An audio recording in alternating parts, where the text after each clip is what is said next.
संख्या 0.32 पे रेकरिंग को P बटा Q के रूप में लिखा है, जहाँ P Q पूर्णांक है और Q बराबर नहीं 0 लिखा जा सकता है। कहने का मतलब है इसको P बटा Q के रूप में लिखना है और Q 0 नहीं होगा, क्योंकि 0 नीचे में रहेगा तो अपरिभाषित हो जाएगा, इसलिए कहा है Q 0 नहीं रहना चाहिए। 4 ऑप्शन दिया हुआ है। पहला ऑप्शन है 8/25, दूसरा ऑप्शन है 29/90, 32/99 और 32/199। तो इसको सिंपल वे में समझाते हैं। इसको क्या करेंगे, सबसे पहले इसका एक 3 सवाल होता है, इसी टाइप में तीनों को एक्सप्लेन कर देते हैं ताकि कभी फिर दोबारा कहीं पढ़ना नहीं पड़े। इसको पहले देखते हैं। देखिए सवाल है कि 0.32 और इसको P बाय Q रूप में कहेगा, तो एक रूल याद रखना है कि पहले पूरा संख्या लिख देना है। ठीक है, जितना संख्या है पूरा संख्या पहले लिख देंगे। तो चूंकि दशमलव से पहले 0 है तो ये हो जाएगा टोटल 32, और जितना पे रेकरिंग नहीं है उसको माइनस कर देंगे। तो ये 3 है, 3 पे रेकरिंग नहीं है तो 3 को माइनस कर देंगे। और नीचे में क्या लिखेंगे, जितना पे रेकरिंग रहेगा, जैसे 1 पे रेकरिंग है एक संख्या पे तो यहाँ लिखेंगे 1/9, लेकिन दशमलव के बाद चूंकि 2 अंक है तो हमको यहाँ 2 अंक रखना है, तो 1 पर शून्य नहीं है दशमलव रेकरिंग, तो उसके बदले हम यहाँ पर 0 लिख देंगे। बस यही रूल है। तो ये हो जाएगा 29/90। कटेगा तो काट देंगे, नहीं कटेगा, इसलिए इसका आंसर हो जाएगा ऑप्शन नंबर बी। अब एक इसमें देखते हैं, अगर ऐसा भी रह सकता था 1.32 इस पर रेकरिंग, तो सेम अभी बताए थे प्रोसेस। क्या करेंगे, सबसे पहले क्या करेंगे, टोटल संख्या लिख देंगे, और उसके बाद देखिए अब क्या है कि 13 पर रेकरिंग नहीं है तो 13 को माइनस कर देंगे। अब बटा हम क्या लिखेंगे, 1 पर रेकरिंग है तो 1/9, और बाकी दशमलव के बाद अंक देखेंगे तो 2 अंक है तो 1 शून्य देंगे, क्योंकि 1 अंक पर रेकरिंग नहीं है। तो ये हो जाएगा, अब 13 घटा देंगे, आंसर आ जाएगा। 12 में से 3 जाएगा 9, और फिर ये 2 में से 1 जाएगा 1, और ये 119/90। कटेगा तो काट देंगे। बात समझ गए। एक और इसका देख लेते उदाहरण, जिसे रहेगा मान लीजिए 1.32 इस पर रेकरिंग मान लेते हैं। तो अब इसमें क्या करेंगे, टोटल संख्या लिख देंगे, और उसमें से क्या करेंगे, जो जिस पे रेकरिंग नहीं है उसको घटा देंगे। ओके, अब बटा में क्या लिखेंगे, तो देखिए अब क्या है, दोनों पर रेकरिंग है तो सीधा 2 लिख देंगे। तो इसका आंसर आ जाएगा 131/99। कटेगा तो काट देंगे। सिंपल है ये तीनों में से। अब कोई भी इस तरह का सवाल लेगा तो आराम से बन जाएगा। चलिए नेक्स्ट पेज देखिए, 2 तथा 2.5 के बीच की अपरिमेय संख्या क्या है। 4 ऑप्शन दिया है, √11, √5, √22.5 और √12.5। सिंपल प्रश्न है, सिर्फ समझना है। जैसे देखिए 2 और 2.5 के बीच, तो अब हम पहला ऑप्शन मिलाते हैं, इसको ऑप्शन से ही रखने से फायदा है। ऑप्शन से मिलाते हैं तो देखिए ये √11 है, तो अगर √9 रहता तो इसका 3 आंसर आता। अब √11 है तो 3 से ज़्यादा ही आएगा, तो यहाँ कहा है 2 और 2.5 के बीच में आना चाहिए, इसलिए ये ऑप्शन कट जाएगा। ठीक है, अब दूसरा में मिलाते हैं √5, तो √5 ये हो सकता है क्योंकि ये रूट क्या आएगा, 4 का आता है 2, इसको अभी साइड करते हैं। अगला देखते हैं 22.5 है, तो अगर 22.5 है रूट में तो 16 रहता अगर तो 4 आता, 16 रहता तो 4 आता, और ये 22 है तो 4 से ज़्यादा आएगा। ठीक है, इससे 4 से ज़्यादा आएगा, तो यहाँ 2 और 2.5 के बीच पूछा है तो ये नहीं होगा आंसर। फिर इसमें क्या है, 12 है तो √12 का क्या आएगा, 0.5 है, तो अगर 9 रहता तो 3 होता, तो ये भी 3 से प्लस आएगा। तो कहने का मतलब हुआ इसमें भी 3 प्लस हुआ, इसमें भी 3 प्लस हुआ, इसमें भी 3 प्लस हुआ, तो अब बच गया √5, तो यही आंसर हो जाएगा। अब इसका निकालना है, निकाल लीजिए। इस लॉजिक से बनाएंगे मात्र 5 से 10 सेकंड में बन जाएगा। बाकी अगर अब सीखना है कि सर इसको निकालना ही है तो निकाल लीजिएगा इस तरह, वर्गमूल 8वां में पढ़े होंगे, वर्गमूल निकाल लेना है। ओके, चलिए अगला प्रश्न देखिए,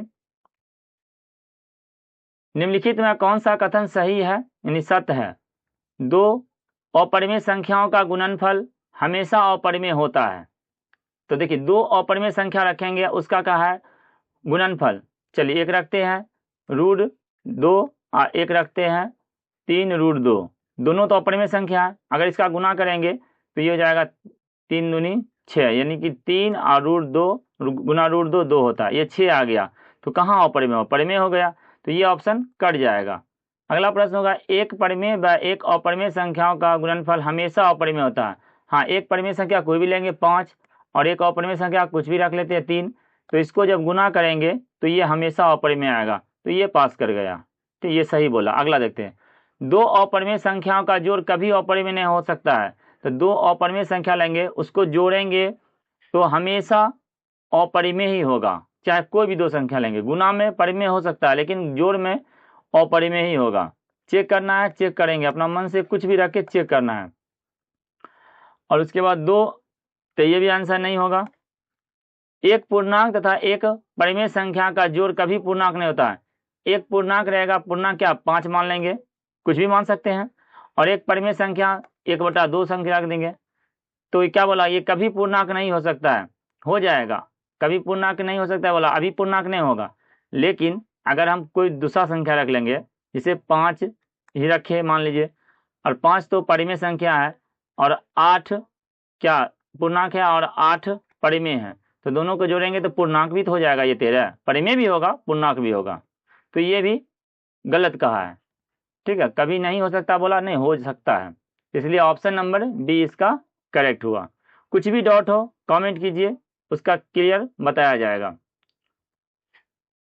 चलिए, यदि n एक प्राकृत संख्या है तब रूट n है। हमेशा प्राकृत संख्या, हमेशा अपरिमेय संख्या, हमेशा परिमेय संख्या, कभी प्राकृत और कभी अपरिमेय। सिंपल प्रश्न। जैसे n क्या बोला है, n बोला 1 हो सकता है, 2 हो सकता है, 3 हो सकता है, 4 5 परिमेय कहा है, तो 1 2 3 परिमेय स्टार्ट होता है 1 से। तो इसका रूट निकालना है, तो देखिए अगर 1 का रूट निकालेंगे तो 1 आएगा, लेकिन रूट 2 का निकालेंगे तो रूट 2 ही रहेगा क्योंकि बाहर नहीं आएगा, अपरिमेय है। और रूट 3 भी अपरिमेय है तो रह जाएगा। रूट 4 का निकालेंगे फिर 2 आएगा, रूट 5 का रूट 5 ही रह जाएगा। यानी क्या कहा, कभी परिमेय हो रहा है, अपरिमेय अपरिमेय फिर परिमेय अपरिमेय। यानी कि इस तरह अगर कितना भी लिख जाएंगे संख्या तो कभी परिमेय आएगा कभी अपरिमेय आएगा। तो इसलिए ऑप्शन नंबर क्या आ जाएगा, डी इसका करेक्ट हो जाएगा। वीडियो अच्छा लगेगा तो लाइक करिएगा और साथ में कमेंट कीजिएगा। देखिए इस प्रश्न को ध्यान से समझिएगा, इस प्रश्न को पूरा यूट्यूब में सही से शॉर्ट में कोई नहीं बता पाता है, हम आपको एकदम इजी ट्रिक में, और ये आज के बाद से आपका 5 ही सेकंड में हल हो जाएगा। देखिए कहा, यदि प्रथम 13,986 अभाज्य संख्याओं का योग n है तो n हमेशा भाज्य होगा 6 से, 4 से, 8 से, और इनमें से कोई नहीं। कोई 6 से आंसर बताएगा, कोई 4 से, कोई 8 से। देखिए कैसे, यहाँ 13,986 अभाज्य संख्या, इतना 20 संख्या है। जैसे मान लीजिए प्रथम कहा तो 2 से स्टार्ट होगा, तो जैसे 2 3 5 7 ये सब अभाज्य संख्या हुआ। तो इसमें कितना है, 1 2 3 4 हुआ। इसी प्रकार लिखते हुआ चलेंगे तो 13,986 अभाज्य संख्या है, ठीक ना। और उसमें उसका योगफल n दिया हुआ है। चलिए अब इसको समझते हैं अच्छा से। अगर ये टोटल जो अभाज्य संख्या है उसकी संख्या कितना है, सम संख्या है, क्योंकि 13,986 सम संख्या है। तो अगर सम संख्या रखते हैं, जैसे 2 को रखते हैं तो 2 को जोड़ेंगे तो 5 आएगा। तो ये जब 2 को संख्या का योग कर रहे हैं तो 5 आ रहा है, यानी विषम से भाग लग रहा है। अगर उसी प्रकार अगर चारों को जोड़ते हैं तो कितना आ रहा है, 12 13 14 15 16 17, तो 17 आ रहा है। तो 17 मतलब क्या हुआ, विषम संख्या से भाग लगेगा। तो कहने का मतलब हुआ कि अगर सम संख्या रहेगा ना तो वो हमेशा विषम से ही भाग लगेगा। तो इसमें तो विषम है ही नहीं चारों ऑप्शन में ना, इसलिए इनमें से कोई नहीं होगा। अगर इसी में लिख देता 13,985 लिखता ना, इतना 20 संख्या अगर है विषम संख्याओं की, तब इसमें से कोई भी आंसर हो सकता था। तो यहाँ सम कहा तो सम अगर रहेगा अभाज्य संख्या की संख्या तो हमेशा वो विषम संख्या से भाग लगेगा, इतना याद रखना है। ओके, तो समझ गए। अब इसी को इतना डिटेल से बताया गया है कि बच्चे लोग कंफ्यूज हो जाते हैं। अगर अभी भी कोई बच्चे कंफ्यूज रहेंगे तो कमेंट्स कीजिए, उनको हम पूरा डिटेल से बता देंगे। ऐसे तो होना नहीं चाहिए कंफ्यूजिंग, फिर भी हो सकता है। आइए, बहुपद by cube minus 2y² minus √3y plus 1/2 का घात है। घात का, तो घात का क्या होता है, सबसे अधिक घात को बहुपद की घात कहते हैं। तो सबसे अधिक घात कौन सा है, 3 है, तो यही बहुपद की घात हो जाएगा। तो ऑप्शन नंबर सी हो जाएगा। ये सब बेसिक चीज है, आगे बढ़ते हैं। एक द्विघाती बहुपद के शून्यकों का योग तथा गुणनफल क्रम से 2 तथा -15 हो तो बहुपद है। देखिए शून्यकों का योग यानी अल्फा प्लस बीटा दिया हुआ है 2 और अल्फा इंटू बीटा माइनस 15। तो बहुपद पूछा, तो बहुपद का क्या फार्मूला होता है, एक्स स्क्वायर माइनस शून्यकों का योगफल इंटू एक्स प्लस शून्यकों का गुणनफल, यही होता है फार्मूला। तो शून्यकों का एक्स स्क्वायर माइनस शून्यकों का योगफल होगा 2, तो ये जाएगा 2x और यहाँ प्लस और ये आ जाएगा गुणनफल -15, तो -15, तो प्लस माइनस माइनस हो जाएगा, तो इसका आंसर फाइनल आ जाएगा x square minus 2x minus 15। Option number इसका बी करेक्ट हो जाएगा। ठीक है, चलिए अगला प्रश्न देखिए। 18वां प्रश्न देखिए, के किस मान के लिए रेखीय समीकरण युग्म 2x माइनस वाई माइनस 3 बराबर 0, 2kx प्लस 7y माइनस 5 बराबर 0 का एकमात्र हल x बराबर 2 और y बराबर -1 है। यानी इसका हल दिया हुआ है, तो हल दिया है तो इस पर अगर मान रख देंगे तो वो शून्य के बराबर हो जाएगा। तो के पूछा है, के का मान तो इस पर रख देते हैं, इस पर रखेंगे तो शून्य हो जाएगा, चूंकि के का मान पूछा है तो डायरेक्ट इसी पर रख देते हैं। तो x की वैल्यू रखना है 1 और y की वैल्यू -1 रखते हैं। 2 गुना के गुना x की वैल्यू 1 रखेंगे प्लस 7 गुना और y की वैल्यू क्या रखेंगे -1, और ये माइनस इधर है तो उधर जाके बराबर कैसा रहेगा तो +7 हो 5 हो जाएगा।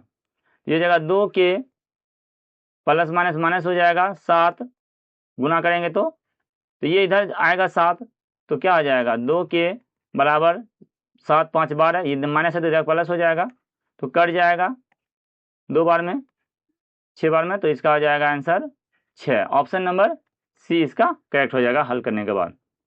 चलिए अगला प्रश्न देखिए, यदि ax³ plus bx² plus cx plus d त्रिघाती बहुपद का एक शून्यांक शून्य है, तो इसके दो अन्य शून्यांकों का गुणनफल क्या होगा। अच्छा देखिए, त्रिघात बहुपद में 3 शून्यक होता है, एक अल्फा मान लेंगे, एक बीटा और एक गामा।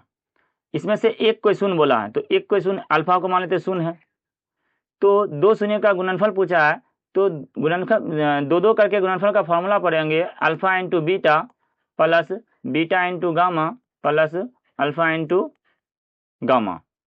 इसका सूत्र पढ़े होंगे C/A।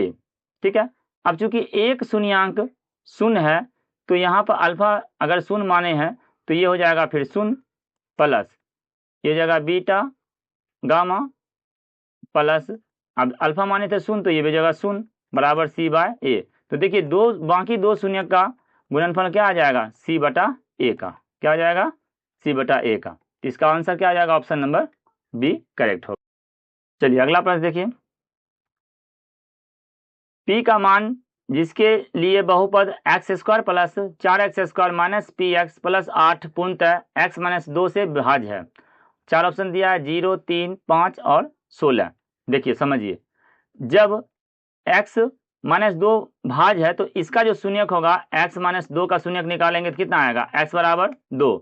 तो जब ये भाज्य है तो इसका शून्यक जो 2 आएगा इस पर अगर रख देंगे तो ये 0 के बराबर हो जाएगा। ये विभाजता का नियम कहता है गुणनखंड प्रमेय से। तो इसको क्या करेंगे, ये x का मान x की जगह 2 रख देंगे और 0 के बराबर कर देंगे, P का मान ऑटोमेटिक निकल जाएगा।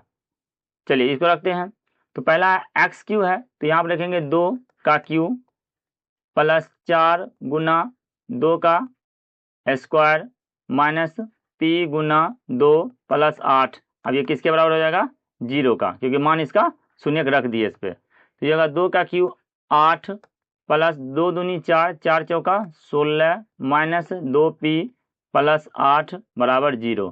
ये 2p माइनस है, इसके इधर जाएगा तो ये क्या हो जाएगा प्लस, तो 2p बराबर हो जाएगा 32। काट देंगे इसको, 16 बार में कट जाएगा तो p बराबर क्या हो जाएगा 32, सॉरी 16, 16 दूनी 32। ऑप्शन नंबर डी इसका करेक्ट हो जाएगा। चलिए नेक्स्ट प्रश्न देखिए, निम्न में से कौन x माइनस 2y बराबर 0 तथा 3x प्लस 4y बराबर 10 का हल है। तो इसको ऑप्शन से ही रख लेंगे, ऑप्शन से रखेंगे, देख लेते हैं कौन में संतुष्ट कर रहा है ऑप्शन। पहला हम देखते हैं x बराबर 2 रखेंगे तो 2, और y का मान 1 रखेंगे, 2 में 2 जाएगा 0, ये मिल गया, पहला मिल गया था, इसी को फिर दूसरा हम रख के चेक कर लेंगे। तो x का मान 2 रखेंगे तो ये जाएगा 6 प्लस y का मान 1 रखेंगे तो 4 बराबर 10। तो देखिए 10 बराबर 10 आ गया, इसलिए ऑप्शन नंबर 1 सही हो गया। इसको विलोपन या प्रतिस्थापन वर्ग से बनाने से अच्छा है ऑप्शन रख देंगे। इस तरह का प्रश्न में ऑप्शन रखने का ज़्यादा यूज करिए ऑप्शन से बनाने के लिए। ऑब्जेक्टिव प्रश्न को कोशिश करिए कि ऑप्शन से जितना जल्दी मिल जाए ऑप्शन से हल कर लेना है। ओके, चलिए, यदि 10 पे पावर 2 बाय बराबर 25 तो 10 पे पावर माइनस बाय किसके बराबर होगा? तो 10 पे पावर माइनस बाय का मान पूछा है। चलिए यहाँ से इसको हल करेंगे। 10 पे पावर 2 बाई बराबर 25 दिया है, ध्यान समझिएगा। तो इसको हम इस तरह लिख सकते हैं 10 पे पावर y और पे पावर 2, क्योंकि पावर गुना होगा फिर 2 आएगा, और 25 के बदला लिखते हैं 5 पर पावर 2। तो पावर जब सेम है तो बराबर के दोनों साइड में कट जाएगा, तो 10 पे पावर y बराबर 5 आ गया। ओके, अब इसका मान पूछा था, तो इसका मान पूछा 10 पे पावर माइनस बाई। कभी भी पावर को माइनस नहीं रखा जाता है, इसको प्लस करने के लिए क्या लिखेंगे? 1 के बटा में लिख देंगे 10 पे पावर प्लस बाई। अब देखिए 10 पे पावर y का मान दिया हुआ है 5, यहाँ पे है ना, निकाले हुए हैं, तो इसको हम लिख सकते हैं ना 1 बटा इसके बदला में 5। तो यही आंसर हो जाएगा, ऑप्शन नंबर ए इसका करेक्ट। इतना सिंपल प्रश्न था। बच्चे इस तरह का प्रश्न में सोचते कैसे बनेगा, आज के बाद से प्रश्न को कभी नहीं, इस सबको ऐसा प्रश्न को पहले बनाइएगा, गारंटी है। यदि 2k माइनस 1 के समीकरण 10x माइनस 9 बाय बराबर 12 का हल है तो k का मान पूछा है।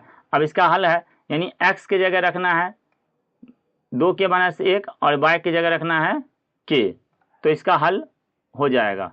चलिए रखते हैं, ये हो जाएगा 10 इंटू एक्स की जगह रखेंगे 2k माइनस 1 और माइनस 9, y की जगह रखेंगे k बराबर 12, ऑटोमेटिक k का मान निकल जाएगा।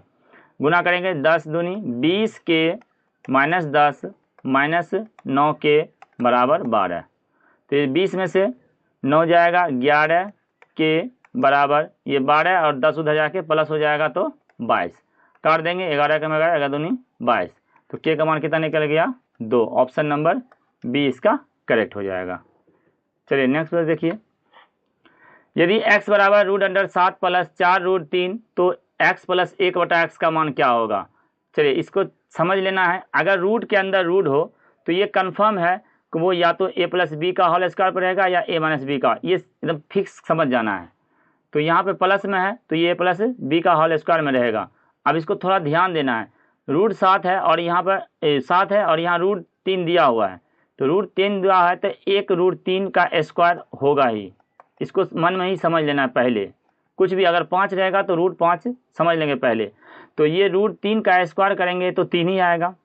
अब कितना बचा हुआ? हमको 7 पुराना है तो 4 चाहिए, और तो 4 के लिए हमको क्या चाहिए? 2 का स्क्वायर चाहिए, ठीक है।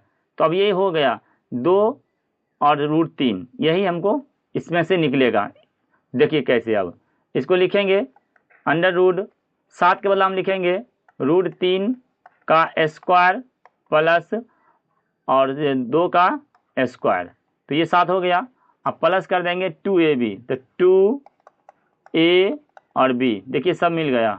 अब मिला के देख लीजिए, रूट 3 का स्क्वायर करेंगे 3 आएगा और 2 दूनी 4, 4 3 7 हो गया। ऐसे गुना करें 2 दूनी 4 रूट 3 मिल गया ना, तो यही इसका है।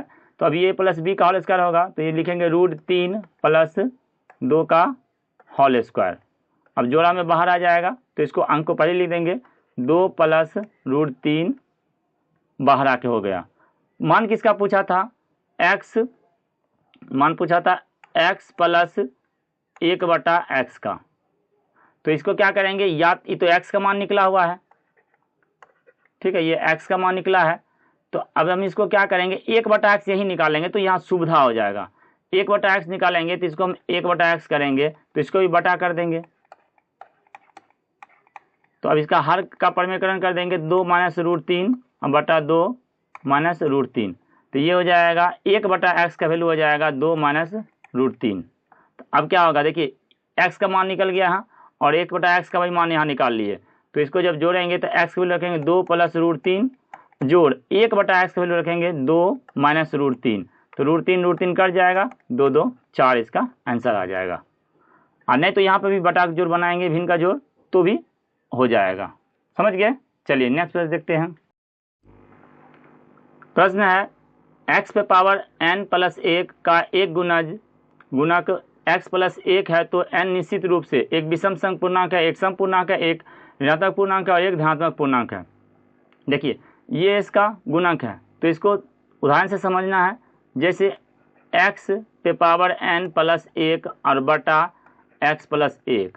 तो अब यहाँ पे n का वैल्यू क्या रखेंगे, चाहे n का वैल्यू 1 रखें, 2, 3, 4, 5, कुछ भी रखेंगे। तो यहाँ जब इस तरह का प्रश्न है तो छोटी संख्या से प्रयोग किया जाता है।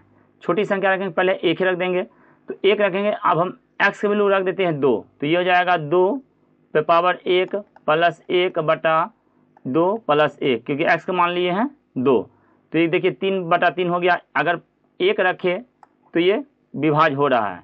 अब इसी तरह अब 3 रखेंगे तो देखते हैं 2 पे पावर 3 प्लस 1 बटा 2 प्लस 1, तो 2 पावर 3 होगा 8 प्लस 1 कितना आ जाएगा 9, और 3 या 9 कट रहा है, 9/3 कट रहा है, यानी कि तो ये गुणक हो रहा है। यानी कहने का मतलब हुआ अगर n का वैल्यू अगर विषम संख्या रखेंगे, 3 रखे 5 रखे तो कटेगा, सम रखेंगे तो नहीं कटेगा। चेक करना, चेक कर लेते हैं। चलिए 2 पे पावर 2 प्लस 1 बटा 2 प्लस 1, तो ये 2 दूनी 4, 1 5/3 नहीं कटेगा, नहीं गुणक होगा। तो कहने का मतलब हुआ कि n का वैल्यू की निश्चित रूप से n क्या होगा, n विषम संख्या होगा। समझ गए? तो इसका ऑप्शन नंबर ए करेक्ट होगा।